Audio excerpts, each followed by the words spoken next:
Carlsen and Liren. And Magnus, he has the white pieces in this one.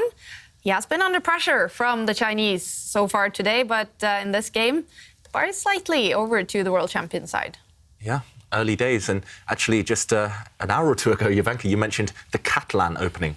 That's been a battleground between these two throughout their entire careers. Anytime they face each other, usually it's actually Ding on the white side of the Catalan opening, but this time it's Magnus with white, using an opening that actually brought him success in the World Championship match against Nepomniachtchi.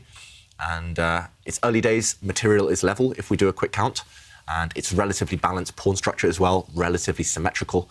So it's, anyone's game. The computer prefers white slightly, maybe because his pieces are more centralized, black having a light squared bishop that's kind of staring against its own pawns, white's queen slightly more active than black's queen.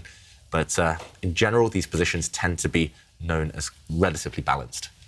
And I think Ding won't be too unhappy with the outcome of the opening, despite the fact he's used a bit more time on the clock. Magnus not looking too excited either. It's very much balanced right now. Yeah. And Norman from Germany donated $34 to our fundraiser for UNICEF. Another Jörg from Germany as well. It's so nice to see that we have viewers all over the world. I saw Nepal earlier, I've seen Italy, and it's also so nice to see that you are donating to UNICEF, doing their life-saving work for the people caught up in war inside Ukraine and now becoming refugees, children, their mothers fleeing from the war.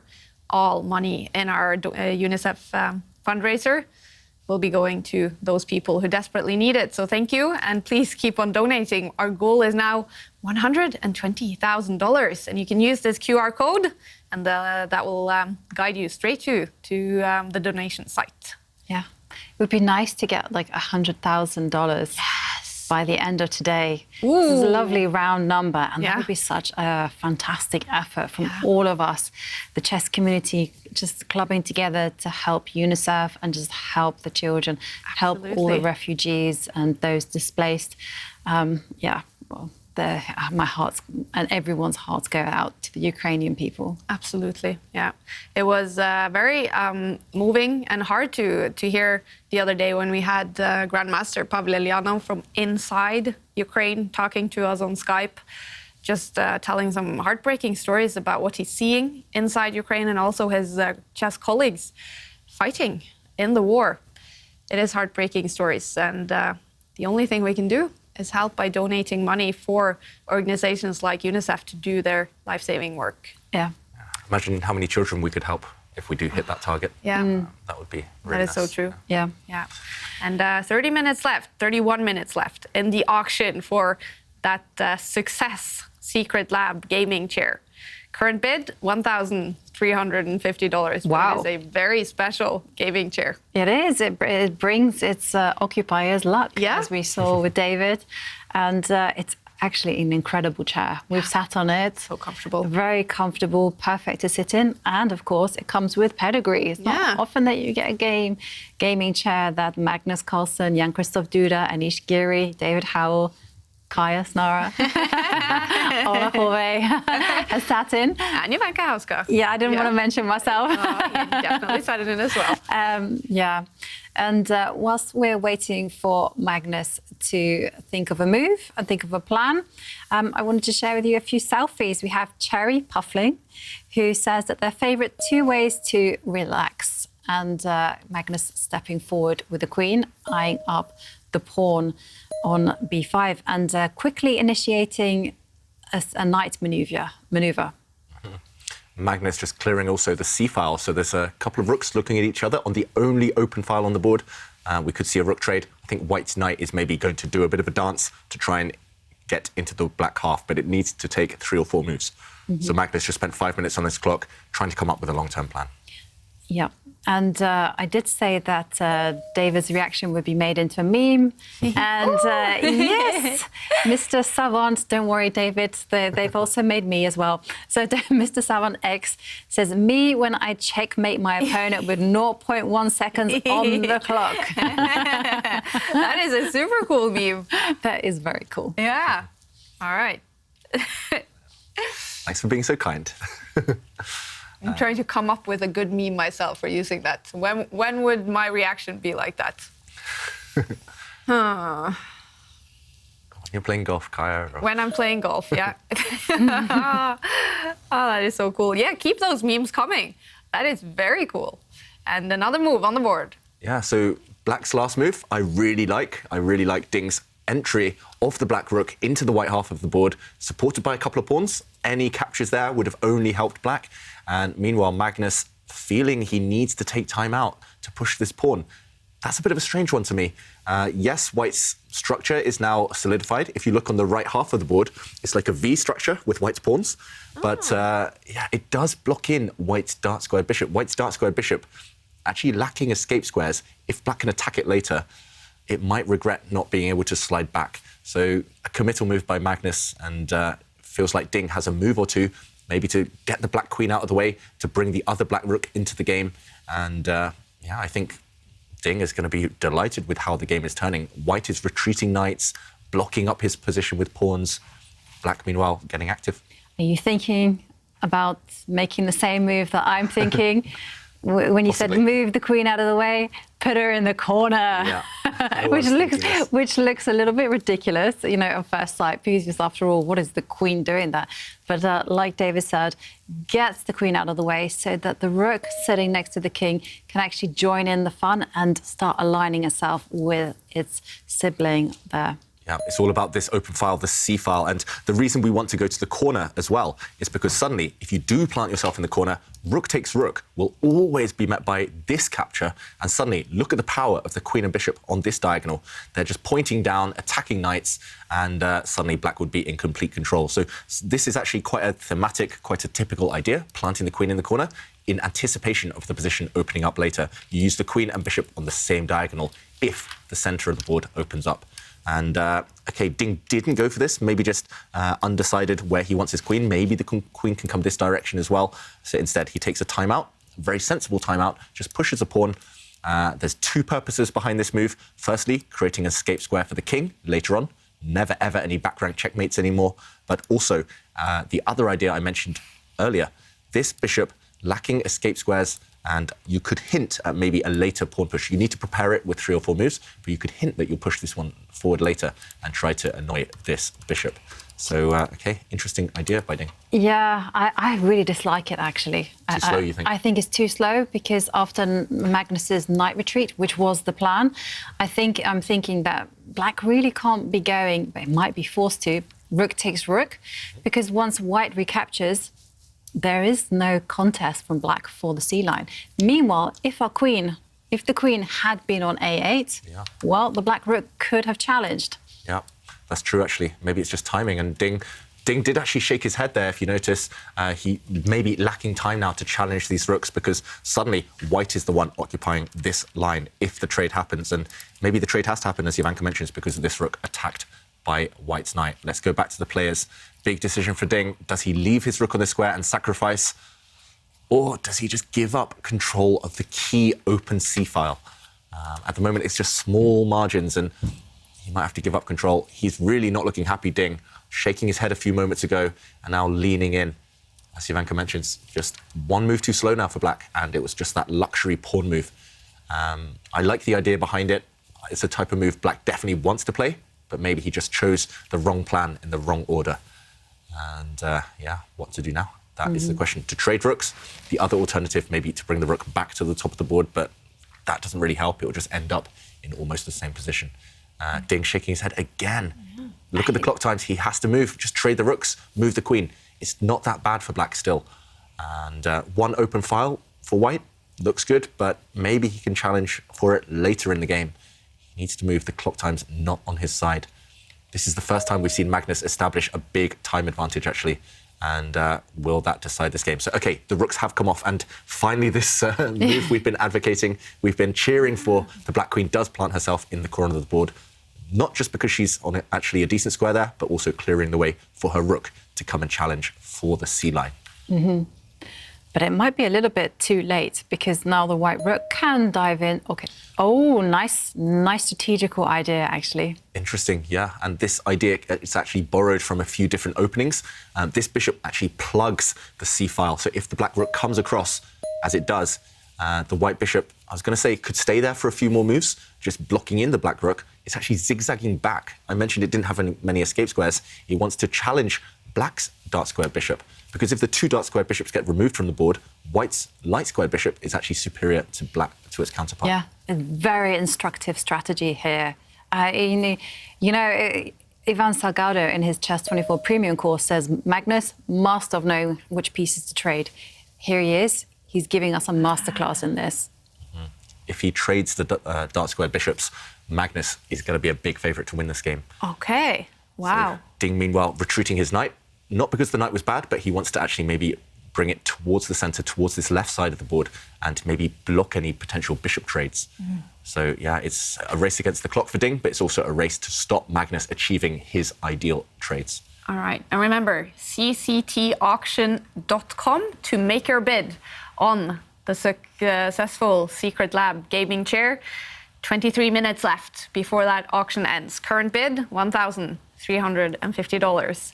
cctauction.com for one of the most successful gaming chairs out there.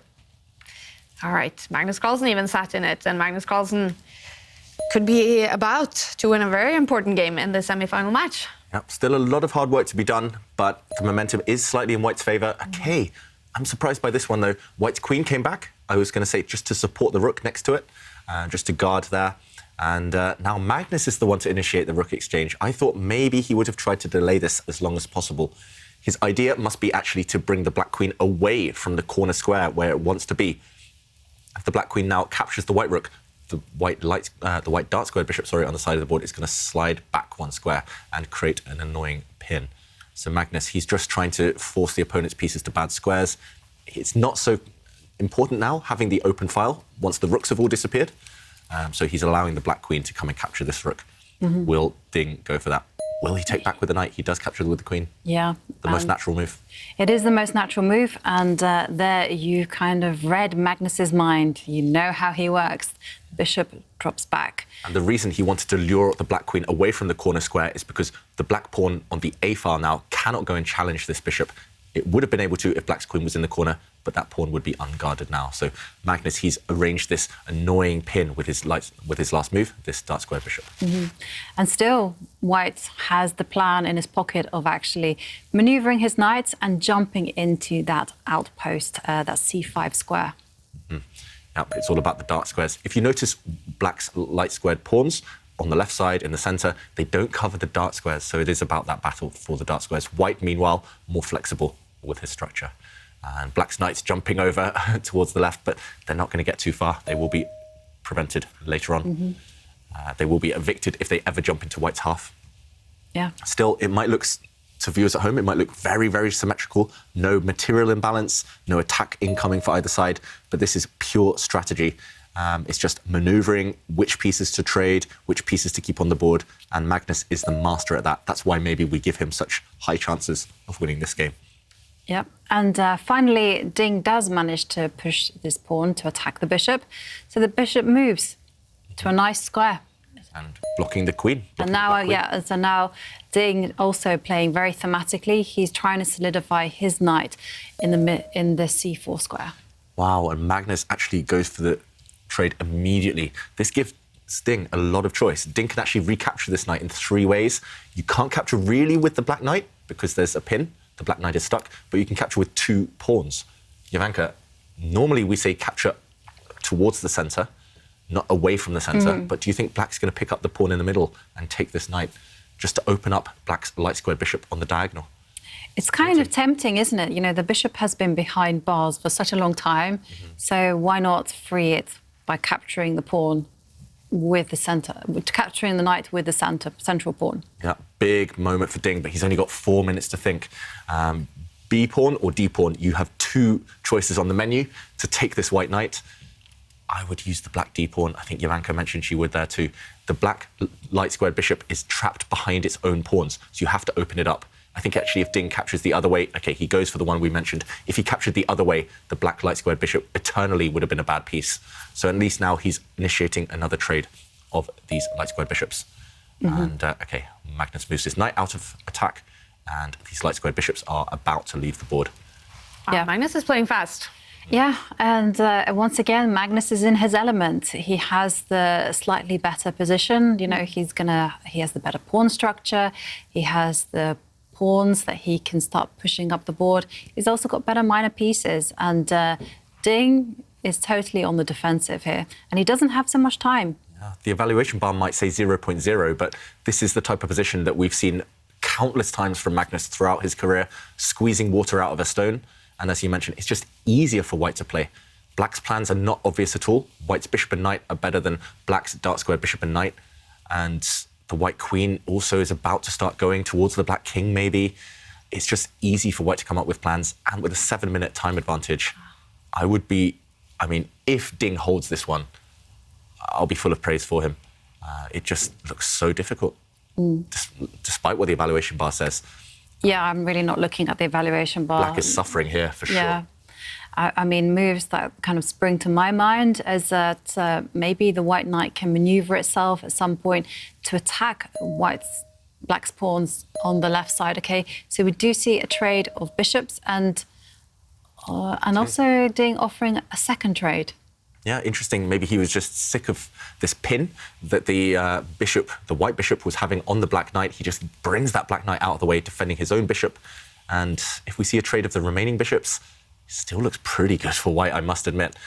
Magnus slightly frowning there, but at least Ding clarifying things slightly. He's hoping maybe with 3 minutes left on his clock that trading things off will make his remaining task a bit easier. It's hard to play chess with 3 minutes when there's so many pieces on the board, especially minor pieces, knights, bishops hopping around everywhere.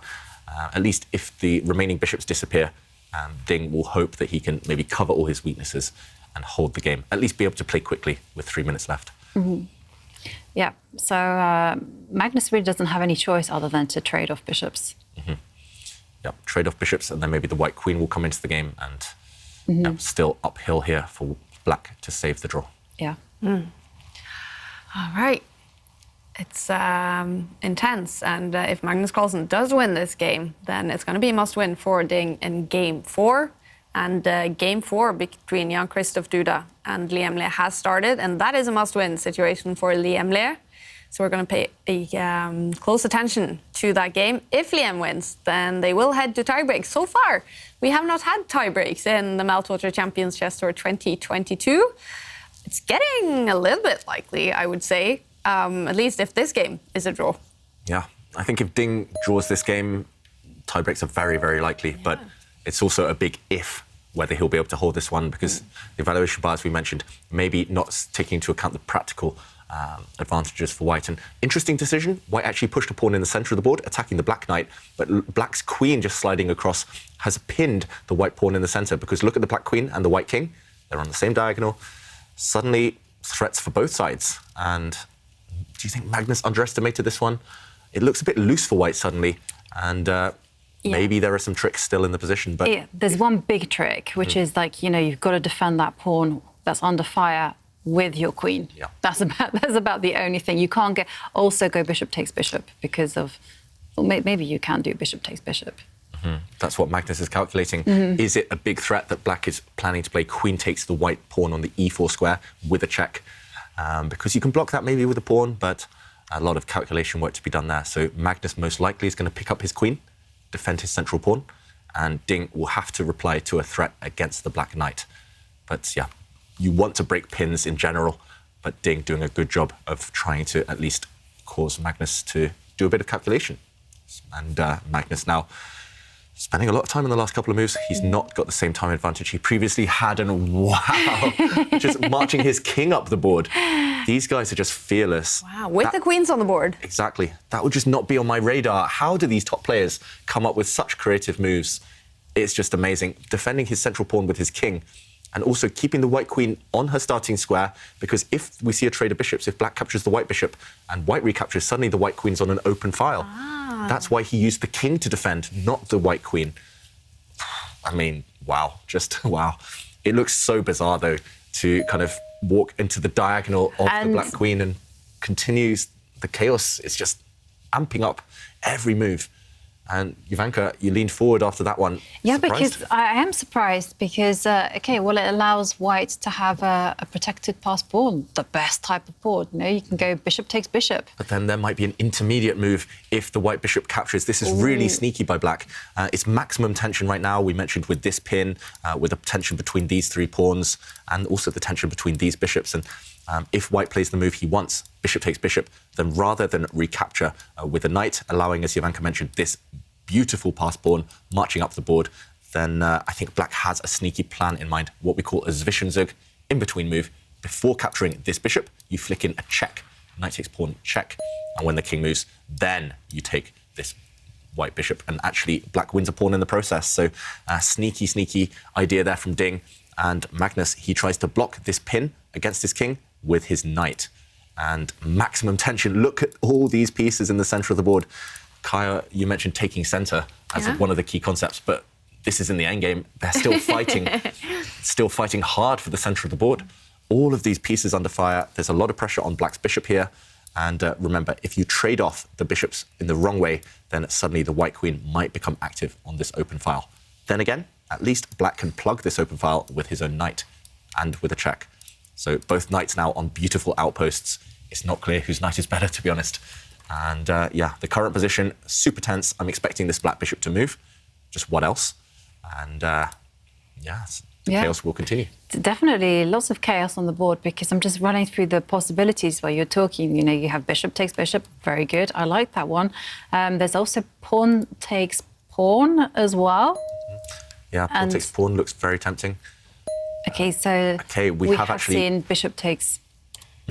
We have seen the bishops leave the board and the line that you mentioned, the knight coming in. So the big question now is this pawn that white has that's unsupported, a little bit alone, is it a target? Yeah, the problem is how to attack this pawn. You've got to be really careful. If you bring your queen next to the pawn to attack it, whoops, you walk into a knight fork. You've got to be so careful here. This is a check, attacking the queen, and it's not easy to actually target what looks like a really weak, unsupported pawn. And maybe you can bring your queen to the edge of the board sometimes to attack it from this angle. And maybe you can start bringing your king close to the center just to avoid any potential checks. Either way, I mean, it's looking really symmetrical with these knights, but whose pawn is stronger? This passed pawn, which might be a weakness, or black's protected pawn here, which isn't a passed pawn, but looks quite strong. And okay, he does bring his king closer to the middle of the board. I like that one, just stopping any checks. And now the threat of picking up this white pawn at your leisure. Okay, let's go back to the players. This one still very tense, despite the fact we are in an endgame. Queens are on the board, but queen and knight endgames, they are super tricky. And 1 minute and 37 seconds left for Ding. How is he in these when when there's not much time left, basically?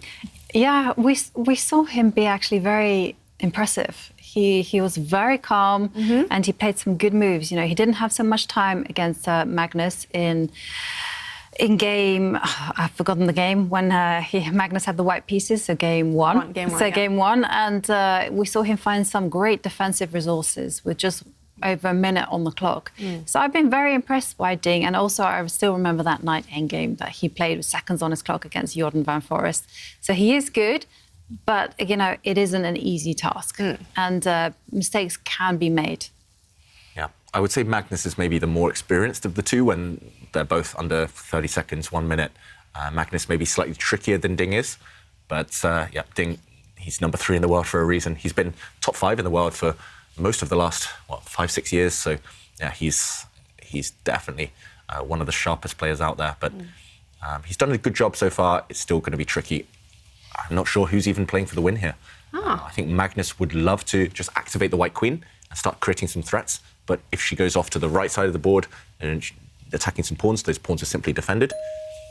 Okay, he tries to open things up, explode open the center. He's trying to undermine the defender of the black knight. So the pawn that has just been pushed by white cannot be captured because black would lose his knight in the center. So that one, it looks very aggressive, but the downside is white's king now also equally open. Every move, pros and cons. This one, it was on my radar. I was hesitant to suggest it just because it looks too brave, if anything. Yeah, I was a little bit hesitant to suggest it as well because I thought, well, in effect, what's going to happen is that black is just going to target to the c5 pawn, its original target. And there you go. And all white can do is maybe capture the pawn, and then who does this benefit? I don't think it benefited black. Yeah, black's king, it's heading towards the centre, but it is pretty safe. No checks around, but you could imagine a situation where white's knight disappears and the white king becomes really vulnerable. So, okay, Magnus's idea, his hidden idea, was to bring his queen out to the side of the board and hit black's pawn in the centre now. But look at the evaluation bar. It's changing, it's swinging. And I guess the queen, I don't know, maybe it just can't break through towards the centre if Ding is accurate. Maybe Ding, wow, I was about to say, maybe Ding can copy what Magnus was trying to do. Look at the tension with the pawns on the 4th and 5th ranks. There's so many pawns there. And this one undermines the defender of the white knight. So this pawn that's just pushed cannot be captured because white's knight in the centre would fall. And Magnus slightly shook his head there. He's trying to keep a poker face, but I think he missed this move. Ooh, well, and Ding, he is, though, in huge time trouble. 56 seconds left on the clock. And if you want to make a bid for the gaming, successful gaming and chess share, you're also in time trouble. 8 minutes left to make your bid. All right. Wow, some quick moves. We saw actually a trade of pawns in the centre, and white's just stepped this pawn up. White is threatening checkmate in one move. White's queen wants to slide up on the diagonal in front of the black king and deliver checkmate. This pawn was just too strong, supporting that checkmating idea, so Ding has eliminated it. So Ding is one pawn up, but there's a threat against the black queen, and actually white's pieces are starting to combine towards the black king, maybe. Neither king safe here. Can Ding capitalise on his extra pawn? Oof. The black queen needs to choose a safe square, though. That's not an easy task. I mean, the most natural move is actually just to slide the queen one square to the right. Just checking that F6. to f6, just to kind of be in close connection to the king. And I don't think it's under any form of attack, because if the knight moves, then the queen can, well, try and trade itself off. Agreed. You could maybe even offer a queen trade right now. There's a couple of squares from which you can do that. But look at Ding's clock. 13 seconds, 12 seconds, 10. I mean, he's got a huge decision. He's got 5 or 6 squares, but only maybe 2 of them are safe. He offers a queen trade. Oh, yeah, now he has to deal with a huge threat against the black knight. The black knight undefended. If you defend this knight with your queen, the white queen will take this knight anyway. And there's a nasty knight check, nasty knight forks coming. 4 seconds, 3 seconds, he has to move. He's got to move his knight. And he's gone for a counter-attack. Wow. Okay, now it feels like Magnus has got a chance. Queen takes knight is possible here. The white knight might fall, but white is the first to give some checks to the black king. And white has this really scary c-pawn, only 3 squares away from promotion. Right, and it's the quality of the pawns, not the quantity. 3 is take the knight. Maybe you could make an argument for trading a set of pawns first. I don't think the white knight can move. Not many options for white. Okay, he does trade a set of pawns first, and there we go. The knights have disappeared. Okay, and it's running. Ooh, that looks dangerous. 2 squares away from promotion. And as Jovanka mentioned, it's not the number of pawns you have, it's about how advanced they are. And white is 2 squares away from promotion. Black is losing the race. Black's pawns still take a while to push forward. Ding has to go for perpetual check here. He has to find a way to check the white king eternally with his queen. But to do that, less than 10 seconds again. There's a narrow path to a draw here, but I'm not sure I would find it even with 30 minutes on my clock. He's got 10 seconds. Okay, and this is a great move. It's capturing a pawn, but also liberating the queen. So if the white queen gets a bit too far away from her king, then black's queen can start checking. So excellent defense from Ding. Wow, okay, white pushed a pawn there. It looks like he was about to promote, but Ding took a time out to just move his king. Such calmness. The black queen actually covers the promotion square of that white pawn, the c8 square. And there's no checks for white. There's no checks at white's disposal. How is he going to make that pawn push forward? If he moves the white queen, then black's queen will come and give some checks. Maybe now is the time just to go brave with the king, take the pawn and run. Take the pawn in front of the white king? Yeah, possibly. I think black can actually give some checks there, though, and maybe win the white c-pawn. And black would be out of trouble. So, Magnus, I don't think there's a way forward for him. I think Ding has found the only way to save the draw. Imagine that. He had 2 seconds on his clock a few moves ago. He's finding the best moves. That's how good he is. That's why everyone wants to see him in the candidates tournament. because he can fight toe-to-toe with Magnus. He's surviving these really treacherous positions. OK, what is there left for Magnus? The problem is the Black Queen is coming to deliver some checks. OK, there's no check for... OK, huge threat on the board now. Yeah. White is now threatening to push the pawn. That would be a discovered check. Look on the 7th rank, the White Queen and King and the Black King lined up. So Black either has to move his king, which looks really scary, or you have to give a check. 6 seconds. Okay, 6 seconds. Well, maybe he can start checking now, and he moves his king, and Wow. OK, and the computer has said Oh, this look is at a the bar. blunder. Yeah, but Magnus, he's retreated his queen. OK, he stopped any checks. This is so clever. And now I thought the position was about to repeat itself, but White's queen's actually on a better square than she previously was. Can she just go and capture the pawn now in front of the White King? Yes, she can. Yeah, White is suddenly winning. I was just praising Ding, but Magnus found a trick. Ding just panicked with no time on his clock. He lost 2 moves, and now there's no checks. White's pawn is going to decide this game. And White has a huge threat on the board. He's going to step back on the diagonal with the queen and offer a trade of queens. And the king cannot catch the pawn. So The Queen had to run away from any potential trades, but now Magnus, if he's super clever, I think he might be able to... can you not just move the queen one step to the right? Yeah, you're right. You're completely correct there. Ding, realising White has a winning move, just slides the queen across. He's done it. Yeah, supporting that White pawn indirectly. Black can no longer hold the fortress. White's c-pawn is about to make another queen. And Made that move with 1 second, but this is just Ding, one check. No more look at checks. it. The king is hiding away. But that's it. A second queen is going to come. And Ding has resigned. Magnus has won. Wow. What a game. Huge time trouble for Ding Liren in the middle of the night in China. And he wasn't able to find the right...